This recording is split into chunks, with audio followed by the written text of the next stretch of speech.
are. Does that seem accessible? Yeah, absolutely. And I'll try to be brief and quick, and then we can drill down to where you want. So I see what I talk about are basically two things that are related. One is the idea that everybody deserves to have an emotion education because there's all these myths about emotions. And I think we should be getting the information that I put in the book in high school. And I wrote it to sort of appeal to 15 years old and up. In other words, it's written simply without jargon, but the concepts, aren't dumbed down. They're relatable through stories. And the idea is that it was based on my own experience in learning about emotions on my on my journey to becoming a psychotherapist. And I went to a conference on emotions once, not even knowing there was anything to learn about emotions because it was completely absent from my college experience. And I had science and neuroscience and psychology, and there was no talk about emotions. And I didn't get there were no courses offered in emotions in my master's program for social work, and there were no courses on emotions in my psychoanalytic training. So basically, like, what struck me first was this idea that everybody has the same emotions and that they're not under conscious control. And I was really raised, this wasn't explicitly taught to me, but I got the idea that I was supposed to control my emotions. And I had the idea that if I had emotions, that meant I was weak in some way, that it wasn't a good thing, that the epitome of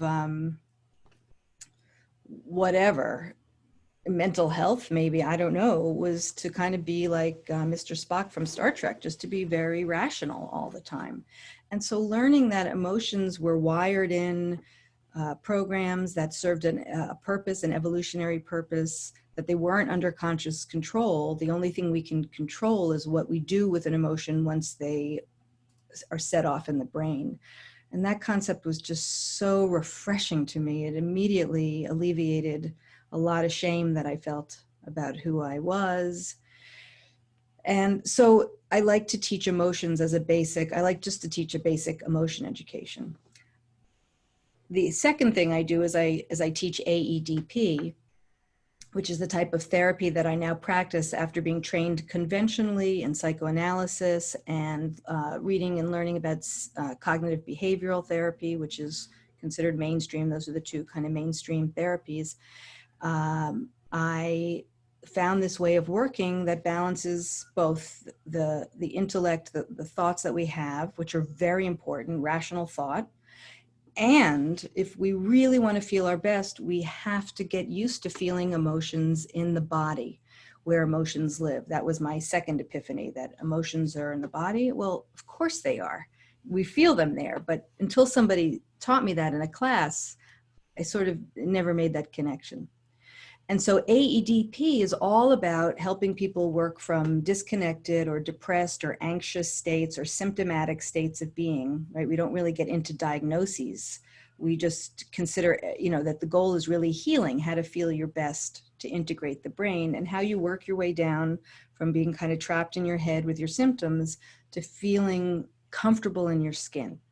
And that means being able to feel all your feelings with minimal amounts of shame and guilt and anxiety, these inhibitory emotions, on this tool that I teach called the Change Triangle, which I didn't invent, I adapted from the academic literature. But with AEDP, there's more to explaining that model, because in order for people to have the courage and the strength it takes to lean into emotions as opposed to avoiding emotions, which people think is strong, but to me, it's much stronger and braver to lean into emotions. In order to feel comfortable to do that, especially when there's been a lot of trauma or adversity, and we need to explain trauma after this, because I'm really talking about a lot of the traumas that go unrecognized, they're invisible, we don't even know we're traumatized, we just are depressed and anxious and we think it's, like you said, chemistry. But in order for people to be able to go to these vulnerable places and painful places, an AEDP therapist works first and foremost to create safety. And that means that the therapist is authentically caring, authentically skillful in ways to calm anxiety and to regulate, calm shame, and so that a person feels empowered and very good about themselves, even though they're dealing in moments with letting painful emotions travel through the body and up and out, which is the idea that emotions get blocked in the body from our traumas because there was no safe place to have them. And if we can recreate an environment where it's safe to have the emotions, the body naturally knows how to heal if we get out of the way.